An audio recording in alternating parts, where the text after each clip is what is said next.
ચૈતર વસાવા ફરી એક વખત મેદાનમાં આવ્યા છે। આ વખતે તેમણે તમામ આદિવાસીઓને હુંકાર કર્યો છે કે જે નેતા આદિવાસીનું પ્રતિનિધિત્વ કરી શકે તે જ નેતાને આવનારી તાલુકા, જિલ્લા અને વિધાનસભાની ચૂંટણી હોય કે પછી લોકસભા હોય એમાં જ તમે એમને ચૂંટીને મોકલજો।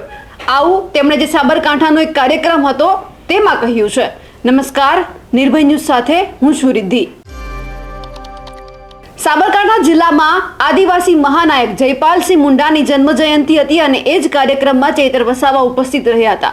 આ જ કાર્યક્રમમાં એમણે તમામ આદિવાસી નેતા છે એમને આડે હાથ લીધા છે કે જે ફક્ત કોઈ પણ પક્ષ સાથે જોડાય અને રાજનીતિ કરે છે। તેઓ કોઈ આદિવાસી લોકોની બહારે નથી, આદિવાસી લોકોનું વિચારતા નથી। એ તમામ લોકોને આડે હાથ લીધા છે। એમાં ખાસ કરીને સાંસદ હોય કે પછી ધારાસભ્ય હોય અને જે સાબરકાંઠાના જેટલા પણ ધારાસભ્ય આદિવાસી છે તમામને કહ્યું છે કે જ્યારે તમે પક્ષની વાત આવે છે ત્યારે તમે એમાં જાઓ, પણ જ્યારે આદિવાસી સમાજની વાત આવે છે ત્યારે એક આદિવાસી બની અને એમની સાથે ઊભા રહેજો। હવે ચૈતર વસાવાએ ખાસ કરીને એક સાંસદ જે અત્યારે મનસુખ વસાવા છે આદિવાસી વિસ્તારના, તેમને અને બાકીના જે પણ ધારાસભ્ય છે આદિવાસી તેમને શું કહ્યું છે તે સાંભળીએ। જન્મ જયંતિના કાર્યક્રમમાં ઉજવણી સમિતિ અને સામાજિક જાગૃતિ સમિતિ દ્વારા જે આયોજન કરવામાં આવ્યું છે ત્યારે આજના કાર્યક્રમમાં આજુબાજુના વિસ્તારોમાંથી મોટી સંખ્યામાં પધારેલા વડીલો, યુવાનો, માતા બહેનો, મીડિયાના મિત્રો, કાયદો અને વ્યવસ્થા જળવાય એના માટે અહીં ઉપસ્થિત પોલીસ અધિકારીઓ, તમામ લોકોને હું મારા સેવા જોહાર નમન કરું છું। તમિલ લોકોને તમિલનાડુ મળ્યું, મરાઠાઓને મહારાષ્ટ્ર મળ્યું, ગુજરાતીઓને ગુજરાત મળ્યું, પંજાબીઓને પંજાબ મળ્યું, ઝારખંડીઓને ઝારખંડ મળ્યું, નાગા લોકોને નાગાલેન્ડ મળ્યું। એ જ રીતે આવનારા દિવસોમાં આદિવાસીઓ માટે અલગ ભીલ પ્રદેશની માંગ માટે આપણે બધાએ બહાર આવવું પડશે।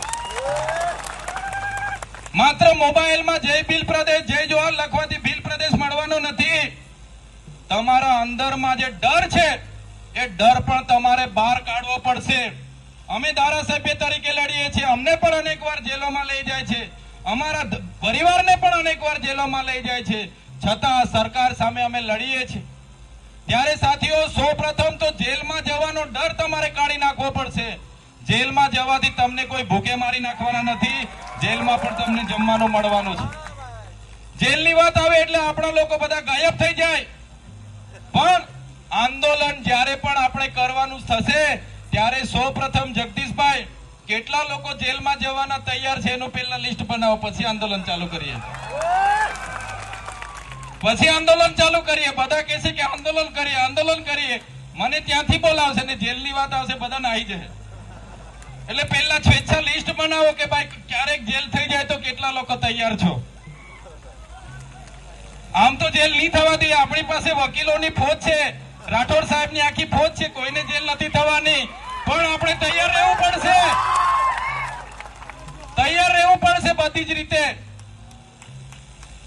આપણે સંવિધાનમાં માનનારા લોકો છે, સંવિધાનને લઈને ચાલીએ છીએ, પણ જે રીતે જગદીશભાઈ ને લોકોને અહીંયા ગણનગઢ કરવામાં આવે છે, પોલીસના ઉચ્ચ અધિકારીઓ પોતાના પ્રમોશનો માટે, પોસ્ટિંગો માટે, વહાલા દવલા થવા માટે અમારા સાથીઓને જે હેરાન કરે છે એ લોકોને પણ અમે કહીએ છીએ કે જગદીશભાઈ એકલા નથી। જે દિવસે જગદીશભાઈ સાથે કંઈ થશે, દક્ષિણ ગુજરાતમાંથી આખી ફોજ આ વિસ્તારોમાં આવી જશે, તે દિવસે તમારે પણ છઠ્ઠીનું દુનિયા દવડાવી દઈશું। અમે સંવિધાન જયપાલસિંહ મુંડાનો આખો ઇતિહાસ, એમનું વ્યક્તિત્વ, એમણે કરેલા કાર્યો, તમામ બાબતોએ આગલા વક્તાઓએ આપણને કીધું છે। જે રીતે સંવિધાનમાં દલિત સમાજ માટેની જે બાબા સાહેબ આંબેડકરની ભૂમિકા હતી, એ જ પ્રકારની ભૂમિકા આદિવાસી સમાજ માટે સંવિધાન સભામાં જયપાલસિંહ મુંડાએ નિભાવી છે। ત્યારે આજે આ મંચ પરથી જયપાલસિંહ મુંડા જન્મ જયંતિ ઉજવણીનો જેમણે આયોજન કર્યું છે એમને હું અભિનંદન આપું છું અને આપણે સૌ એમના માટે એકવાર જોરદાર તાળીઓ પાડી લઈએ। સાથીઓ, આ બહુ મોટી વાત છે। આજે ન્યાય પ્રણાલિકા હોય, આજે બ્યુરોક્રેટ્સ હોય, અધિકારીઓ હોય, જે બંધારણમાં આપણને પ્રાવધાન આપણા પૂર્વજોએ જયપાલસિંહ મુંડાએ કરી આપ્યા છે, એને મારી મોચોડીને એને ધોળીને પી જનારા લોકો આજે સત્તા પર બેઠા છે. એનું અર્થઘટન અલગ અલગ કરીને આજે સંવિધાનની અમલવારી આપણી 5મી અનુસૂચિ હોય, પૈસા એક્ટ હોય, એટ્રોસિટી એક્ટ હોય કે ગામ સભાનો પાવર હોય, એક પણ વસ્તુની આજે અમલવારી નથી થઈ રહી. અનેક વક્તાઓએ આગળ કીધું કે આપણા બંધારણમાં આદિવાસીઓ માટે આટલા પાવર છે, આપણી ગામ સભાને આટલા પાવર છે, પણ આ સરકારી રાજ્યોમાં એ ગામ સભાના પાવરો તો દૂર, પણ એ ગામ સભાને જ આ લોકો માનવા તૈયાર નથી. એમની જો હુકમી આજે ચલાવી રહ્યા છે. 73 એનો કાયદો બન્યો, આદિવાસીઓની જમીનો કોઈ લઈ ના શકે કે વેચી ના શકે, પણ આજે અંબાજીથી ઉમરગામના વિસ્તારોમાં આદિવાસીઓની જમીનો આ સરકાર અને એમના કલેક્ટરો એજન્ટો બનીને આપણી જમીનો આજે વેચી રહ્યા છે. કેટલાક નેતાઓ, કેટલાક પદાધિકારીઓ આદિવાસી ખેડૂતોની જમીનોના સોદા કરવા માટે કટિયા ખિસ્સામાં લઈને બજારોમાં ફરી રહ્યા છે, દલાલો બની ગયા છે. એવી રીતે ગ્રામ સભાના પાવરો પણ ખતમ થઈ ગયા છે. આપણે અનુસૂચિ 5 એવું કહે છે કે અનુસૂચિ 5 વિસ્તારમાં સરકારની 1 ઇંચ પણ જમીન નથી. તો આજે આ વિસ્તારમાં એટલા મોટા મોટા પ્રોજેક્ટોમાં સરકારો જમીન શા માટે લઈ લીધી છે? આજે નર્મદા ડેમના વિસ્થાપિતોનો ન્યાય કેમ નથી થયો? આજે કડાણા ડેમના વિસ્થાપિતોને ન્યાય કેમ નથી મળ્યો? ઉકાઈ ડેમ હોય કે કરજણ ડેમના વિસ્થાપિતોને ન્યાય કેમ નથી મળ્યો? ત્યારે જે પણ સંવિધાનમાં પ્રાવધાન છે એનું આજે અમલીકરણ નથી થઈ રહ્યું. આજે વન અધિકાર અધિનિયમ 2006 માં બન્યો, એમાં આદિવાસીઓને જે સત્તા આપી, જે પણ ખેડશે એને દાવા મંજૂર કરવાની, સનદ આપવાની જે જોગવાઈ છે, એના માટે પણ આજે આદિવાસીઓને સનદો પણ આપવામાં નથી આવતી. ત્યારે સાથીઓ, આજે આપણી આ પરિસ્થિતિ શા કારણે બની છે? કેમ કે આપણે બધા એક નથી. આજે અમે રસ્તે વાત કરતા કરતા આવતા હતા કે આદિવાસી સમાજની જનજાગૃતિ અને એકતાની મીટિંગ છે. આપણે જઈએ કે નહીં જઈએ, પણ કદાચ આજુબાજુના 8-10 ધારાસભ્યતા હટાઈને વિધાનસભામાં ગયેલા ધારાસભ્ય આટલી મોટી સંખ્યામાં આપણો સમાજ ભેગો થયો છે, છતાં પોતે ઉપસ્થિત નથી રહ્યા અને પોતે સાબિત કરી દીધું છે કે પક્ષ પાર્ટીના ગુલામ બનીને બેઠા છે. સાથીઓ, હું 380 થી 400 કિલોમીટર અહીંયા આવ્યો છું. મારે રસ્તે એક બીજો કાર્યક્રમ હતો એટલે હું લેટ થયો, પણ હું આ મંચ પર એટલા માટે આવ્યો છું કે આ મંચ સમાજનું મંચ છે, સમાજ જાગૃતિનું મંચ છે. ત્યારે સમાજ જાગૃતિના મંચનું આમંત્રણ મળે એટલે જવું પડે. ત્યારે આ મંચ પર મેં કોઈ પાર્ટીના ધારાસભ્ય તરીકે નથી આવ્યો, પણ આદિવાસી સમાજના ધારાસભ્ય તરીકે મેં આવ્યો છું. આજે અનામત બેઠક પરથી હું ધારાસભ્ય બન્યો છું. કદાચ કોઈ પણ પાર્ટી મને મેન્ડેટ આપી દે, ટિકિટ આપી દે, પણ જો આદિવાસી જાતિનું સર્ટી હું મારા ફોર્મમાં નહીં જોડું, તે દિવસે મારું ધારાસભ્યનું ફોર્મ પાસ થવાનું નથી. ત્યારે આદિવાસીને બચાવવા માટેની આ જનજાગૃતિમાં પણ આપણા પદાધિકારીઓ હાજર નથી રહી શકતા. શા માટે આવા લોકોને વિધાનસભામાં મોકલવાના? શા માટે આવા લોકોને લોકસભામાં મોકલવાના? ત્યારે હું તમને એ પણ અપીલ કરું છું, કોઈ પણ પક્ષ પાર્ટીમાંથી ઉભા રહે, પણ જે લોકો આદિવાસી સમાજનો અવાજ બને, આદિવાસી સમાજનું પ્રતિનિધિત્વ કરે, એવા જ લોકોને આવનારી તાલુકા, જિલ્લા હોય કે વિધાનસભા, સંસદ હોય એમાં ચૂંટીને મોકલજો. એ આપ સૌને હું વિનંતી કરું છું. સાથીઓ, આઝાદીના 78 વર્ષ થઈ ગયા. આજે પણ આઝાદી અમૃત મહોત્સવ ચાલતા હોય, અમૃત કાળના રથો નીકળતા હોય, કરોડો રૂપિયાના તાઇફાઓ થતા હોય, પોતાના પ્રચાર પ્રસારોના કરોડોના ખર્ચા થતા હોય, પણ આજે પણ આદિવાસીઓની પરિસ્થિતિ એને એ છે. વિકાસની મોટી મોટી વાતો કરવામાં આવે છે. આ વિસ્તારમાં મોટા મોટા પ્રોજેક્ટો આવી જવાથી, ઊંચા ઊંચા સ્ટેચ્યુ બની જવાથી, હાઈવે નેશનલ હાઈવે બની જવાથી, કોરિડોર બની જવાથી કે મોટા મોટા બિલ્ડિંગો બની જવાથી આદિવાસીઓનો વિકાસ નથી થવાનો. આદિવાસીઓનો વિકાસ ત્યારે થશે કે આ વિસ્તારમાં બાળકોને સારું શિક્ષણ આપશે, આ વિસ્તારના ખેડૂતોને સિંચાઈનું પાણી આપશે અને આ વિસ્તારના યુવાનોને રોજગાર મળશે. એ દિવસે જ અમારા આદિવાસીઓનો વિકાસ થવાનો છે. ત્યારે સાથીઓ, આઝાદીના 78 વર્ષ પછી પણ આજે પણ આવેદન ને નિવેદન આપવા માટે નીકળી પડ્યા છે. આજે પણ સરકાર જિંદાબાદ મુર્દાબાદ રેલી કરીએ છે, ધરણા કરીએ છે. અમને શિક્ષક આપો, શિક્ષક માટે આંદોલનો થાય છે. શાળા નથી એના માટે આંદોલનો થાય છે. પીવાના પાણી માટે આંદોલનો કરીએ છે, રોડ માટે આંદોલનો કરીએ છે, રોજગાર માટે આંદોલનો કરીએ છે. પણ સરકારની માનસિકતા આપણના વિકાસ માટે નથી. એટલે હું તમને કહેવા માંગુ છું, ક્યાં સુધી આંદોલનો કરીશું ને શા માટે હજુ આંદોલનો કરીશું? જ્યાં આપણા લોકો ન્યાય પ્રણાલિકામાં નથી, આપણા લોકો યુનિવર્સિટીના કુલપતિઓમાં નથી, આપણા લોકો જજ નથી, આપણા લોકો કલેક્ટરો નથી, સેક્રેટરીઓ નથી, આપણા લોકો રિયલ એસ્ટેટમાં નથી, તો આપણે ગમે તેટલા આંદોલનો ને ધરણા કરીશું પણ આપણને ન્યાય મળવાનો નથી. એક જ ઈલાજ છે આ તમામ સમસ્યાનું નિવારણ, એક જ દવા છે અને એ દવાનું નામ છે ભીલ પ્રદેશ. આદિવાસીઓનો સ્વાયત્ત રાજ જે દિવસે આવશે એ દિવસે જ આદિવાસીઓનો વિકાસ થવાનો છે. સાથીઓ, તમારા જેવા લોકોના આશીર્વાદથી અમે ધારાસભ્ય બન્યા છે, વિધાનસભામાં બેસીએ છીએ, જિલ્લા પંચાયતની આયોજનની મીટિંગ હોય, સંકલનની મીટિંગો હોય, એમાં બેસીએ છીએ. અમે અધિકારીઓની માનસિકતા જાણીએ છીએ. આવી મનુવાદી વિચારધારા વાળા લોકો ક્યારે આપણું હિત વિચારવાના નથી. ત્યારે હવે સમય આવી ગયો છે માત્ર આવી મીટિંગોમાં ભેગા થઈને ભાષણો ઠોકીને નાચી કૂદીને જતા રહેવાનું નથી, પણ જે આવી જનજાગૃતિના મીટિંગોમાં જે વક્તાઓના સંદેશા હોય છે, જે વડીલોના ઉપદેશો હોય છે, એ ઉપદેશોને સંદેશા ગામોમાં જઈને આપણે બધાએ લાગવું પડશે, બધાએ જાગૃતિ લાવવી પડશે, સંગઠન બનવું પડશે, એક થવું પડશે. જે દિવસે મારો આદિવાસી સમાજ એક થઈ જશે તે દિવસે કોઈના બાપની તાકાત નથી કે આ ભીલ પ્રદેશ બનતા આપણને રોકી શકે.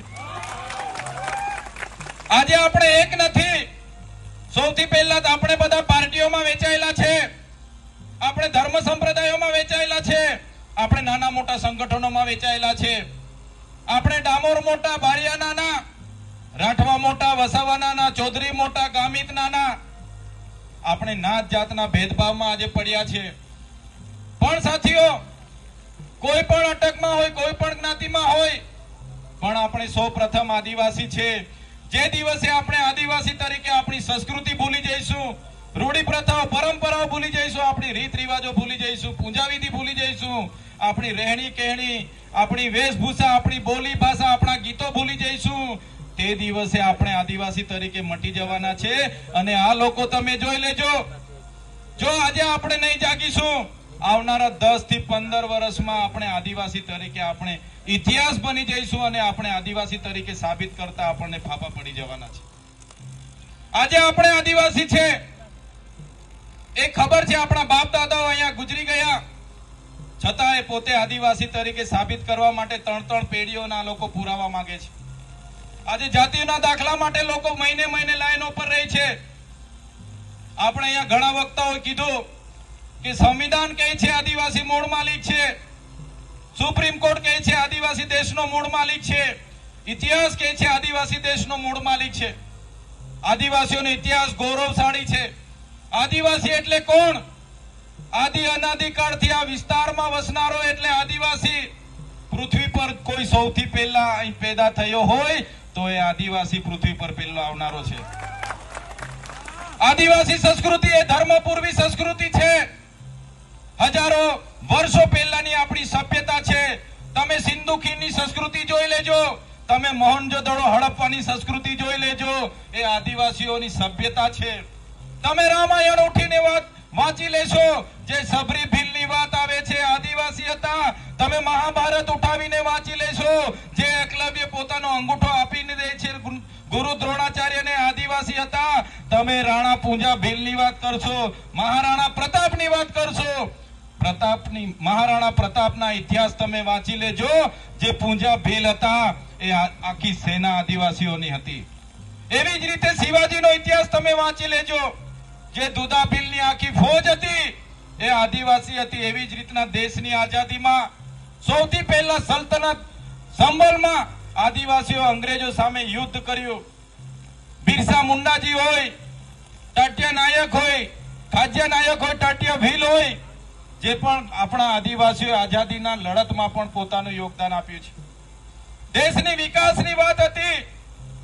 આ વિસ્તારોમાં જ્યારે પણ સરકારોને જ્યારે પણ દેશના વિકાસ માટે જમીનોની જરૂર પડી, જ્યારે પણ નર્મદા ડેમ હોય, ઉકાઈ ડેમ હોય, કરજણ ડેમ હોય, કે આ વિસ્તારમાં રેલવે કાઢવાના હતા, આ વિસ્તારમાં નહેરો કાઢવાની હતી, આ વિસ્તારમાં એરપોર્ટો બનાવવાના હતા, આ વિસ્તારમાં જીઆઈડીસી ડીએમડીસી લાવવાના હતા, ત્યારે પણ આદિવાસીઓએ પોતાના ગામો ખાલી કરીને જમીનો આપી છે.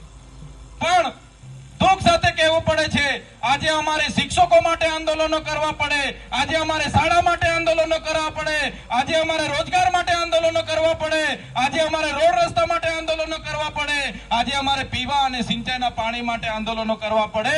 તો હવે કોઈ આંદોલન કે ધરણા નહીં, હવે કોઈ આવેદન કે નિવેદન નહીં. અમને દેશનું 29મું રાજ્ય અલગ આપી દો, અમે અમારા આદિવાસીઓનો વિકાસ કરી લઈશું. તમને હું વિનંતી કરું છું, આ સરકારો આપણને બધાને લાઈન પર રાખવા માંગે છે. આજે 5 કિલો ચોખા અને 3 કિલો ઘઉં માટે આપણા લોકો 2 દિવસ લાઈનો પર રહે છે. સાથીઓ, પશુ પણ, ઢોર પણ, કૂતરા હોય, ઢોર હોય, હાથી હોય કે ઊંટ હોય, એમને પણ પ્રકૃતિ ક્યાં ને ક્યાં એનું પેટ ભરી દે છે ને એ પણ ભૂખા મરતા નથી. ત્યારે આપણે પણ ભૂખા મરવાના નથી. આપણે પણ આ 5 કિલો ઘઉં ને 3 કિલો ચોખા માટે લાઈનો પર રહેવું પડે એવી મજબૂરી આ લોકોએ પેદા કરી છે. પણ આવનારા દિવસોમાં આપણે કઈ ભૂખા મરવાના નથી. પણ આપણો ધ્યેય આ જળ, જંગલ, જમીન પરના આપણા અધિકારો બચાવવા માટે આપણે બધાએ બહાર આવવું પડશે, નહીં કે આપણે સરકારોને મજબૂર થઈને લાઈનો પર ઉભા રહેવાનું. આજે આધાર કાર્ડ અપડેટ માટે આપણા લોકો બધા લાઈનો પર છે. રેશન કાર્ડ કેવાયસી માટે આપણા લોકો લાઈનો પર છે. આજે ખેડૂત રજીસ્ટ્રેશન માટે આપણા લોકો લાઈન પર છે. ત્યારે આ સરકારને પણ આપણે કહેવા માંગીએ છીએ, આધાર કાર્ડ તમે આપો છો, રેશન કાર્ડ તમે આપો છો, કટિયામાં અમારું નામ હોય એટલે અમે ખેડૂત, તો અમારે શું કામ એને કેવાયસી ને અપડેટ ને રજીસ્ટ્રેશન કરવાનું ભાઈ? એના માટે શું કામ અમારે 2 મહિના લાઈનો પર ઉભા રહેવાનું? એક બાજુ સરકાર એમના પાર્ટીના રજીસ્ટ્રેશન કરાવવું હોય, પાર્ટીના સભ્ય બનવાનું હોય, તો આ સરકારો કહે છે કે ભાઈ તમે ઘરે બેઠા મિસ કોલ મારો અને અમારા પાર્ટીના સભ્ય બની જાઓ, અને આપણને 2 મહિના રેશન કાર્ડ ને આધાર કાર્ડના લાઈનો પર મૂકી દીધા છે. ત્યારે સરકારને કહીએ છે, જો તમારે રેશન કાર્ડની કેવાયસી જોઈતી હોય, જો તમારે આધાર કાર્ડ અપડેટ જોઈતું હોય, જો તમારે ખેડૂત રજીસ્ટ્રેશન જોઈતું હોય, તો એ સિસ્ટમ આમાં લાવો કે અમે ઘરેથી મિસ કોલ મારી અને આધાર કાર્ડ અપડેટ થઈ જાય. કેમ નથી કરવા માંગતા? કેમ કે સરકાર જાણે છે આ આદિવાસી લોકોને નવરા પાડીશું, એ જો નવરા રહેશે, આપણી પાસે હક અધિકારો માંગશે, આપણી પાસે રોજગાર માંગશે, મોંઘવારી માટે આંદોલનો કરશે, ત્યારે આ લોકોને લાઈનો પર રાખો. એટલા માટે આજે આપણને લાઈનો પર રાખવામાં આવે છે. આપણે કીધું ઘણા વક્તાઓએ કે આપણે દેશના મૂળ માલિક છે, પણ આજની હકીકત તમને કેમ છું? આજે મૂળ માલિકને આ લોકોએ મજદૂર બનાવી દીધા છે. આજે મૂળ માલિક તરીકે આદિવાસી હોવા છતાં એને પોતે ભારતના નાગરિક તરીકે કેટલા પુરાવા આપવા પડે છે? જન્મનો દાખલો માંગવામાં આવે, આવકનો દાખલો માંગવામાં આવે, જાતિનો દાખલો માંગવામાં આવે, આધાર કાર્ડ માંગવામાં આવે, રેશન કાર્ડ માંગવામાં આવે, ચૂંટણી કાર્ડ માંગવામાં આવે, પાન કાર્ડ માંગવામાં આવે, બીપીએલ કાર્ડ માંગવામાં આવે, પોલીસનો દાખલો માંગવામાં આવે, ઘરવેરા પાવતી માંગવામાં આવે, આકારણી માંગવામાં આવે, લાઇટ બિલ માંગવામાં આવે, પાન કાર્ડ માંગવામાં આવે, આઈટી રિટર્નનો કાર્ડ માંગવામાં આવે, સિમ કાર્ડ માંગવામાં આવે, ને હવે તો કેટલાક લોકો અમારો પાર્ટીનો રજીસ્ટ્રેશન કાર્ડ બી લાવે એવું બી કહે છે. આટલા પુરાવા માંગે પછી આપણે દેશના નાગરિક આપણે સાબિત થઈએ છીએ. ત્યારે આ પરિસ્થિતિ આ લોકોએ પેદા કરી છે. કેટલાક સંતો કહી ગયા કે આટલી યોનિમાંથી પસાર થયા ત્યારે માનવીનો જન્મ મળ્યો, પણ અહીંયા તો એવું છે કે અમે જીવીએ છીએ સાબિત કરવા માટે વર્ષના 6 મહિના અમારે કાર્ડ કઢાવવામાં નીકળી જાય છે. કોઈ લાભ લેવા માટે અમારો આદિવાસી ખેડૂત જાય છે, 20 જાતના કાર્ડ ત્યાં રજૂ કરે છે, છતાં પેલો મામલતદાર, ટીડીઓ ને તલાટી એવું કહે, કાકા તમારે લાભ જ જોઈતો હોય, તમારે આવાસનો લાભ જોઈતો હોય, તમારે બોરનો લાભ જોઈતો હોય તો તમે તમારા સરપંચ પરથી હયાતીનો દાખલો લઈ આવો. એવું બી કહે છે ને. કાકો જાતે જાય છે ચાલતો જ, એની રૂબરૂમાં કાકો અદબ પાડીને ઉભો રહે છે, છતાં કાકાને કહે છે કે ભાઈ તમે જીવતા છો ને એનો હયાતીનો દાખલો લખી લાવો. આ પરિસ્થિતિ આ સરકારોએ આપણી બનાવી દીધી છે. તમે સમજો આ સરકાર શું કરાવવા માંગે છે. ત્યારે પોસ્ટ મેટ્રિક શિષ્યવૃત્તિ હોય કે આદિવાસીઓ સાથે થતા અન્યાયો હોય, એટ્રોસિટી એક્ટ પરના ટેબલ પરના જામીનો હોય, એક પણ નેતા વિધાનસભામાં કે લોકસભામાં બોલવા માટે તૈયાર નથી. એ પણ આપણે જોવું પડશે. હવે ચેતર વસાવા અહીંયા એવું કહી રહ્યા છે કે જે જયપાલસિંહ આપણને સંવિધાન માટે અધિકારો આપ્યા તેમને જ આ બધા જ લોકો જે સત્તામાં બેઠા છે તેમને ઘોડીને પી ગયા છે. હવે અહીંયા સવાલ એ થાય છે કે આ વખતે ચેતર વસાવાએ કોને ટોણો માર્યો છે, કારણ કે ઘણા બધા આદિવાસી નેતાઓ છે, ધારાસભ્ય છે, વિધાનસભામાં બેસે છે અને સાંસદ પણ મનસુખ વસાવા છે જે આદિવાસી વિસ્તારમાંથી આવે છે. તો શું આ બધા જ નેતાઓ ફક્ત સત્તા પક્ષ સાથે જોડાયેલા છે કે પછી ખરેખર તેઓ આદિવાસી સમાજની વહારે પણ છે? તમને શું લાગે છે કમેન્ટ કરીને ચોક્કસથી જણાવજો. સાથે જ અમારી નિર્ભય ન્યૂઝ ચેનલને લાઇક, શેર અને સબસ્ક્રાઇબ કરવાનું ભૂલશો નહીં. નમસ્કાર.